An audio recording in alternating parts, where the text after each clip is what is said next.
Selos umano ang nag-udyok sa isang mister na barilin at patayin ang kanyang 16 anyos na misis habang nagpapasuso sa kanilang sanggol sa kanilang bahay sa Barangay Lanting, Talayan, Maguindanao del Sur.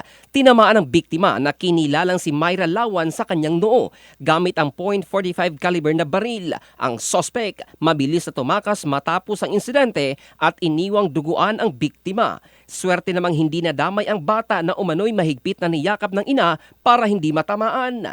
Ayon sa mga kaanak ng biktima, bumiyahe pa mula sa Cotabato si Myra para puntahan ang kanyang mister sa bahay ng kanyang mga manugang. Bago ang insidente, nagkaroon ng mainitang pagtatalo ang mag-asawa kung saan selos umano ang nag-udyok sa sospek para gawin ang krimen. Hindi na naisugod sa ospital ang biktima dahil agad itong binawian ng buhay sa tindi ng tama ng bala sa kanyang noo.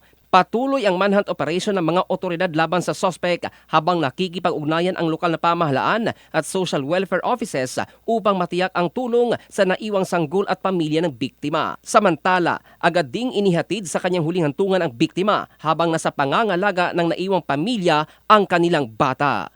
In the heart of changing lives, ito si Jofel Candado ng Brigada News Philippines, the Music and News Authority.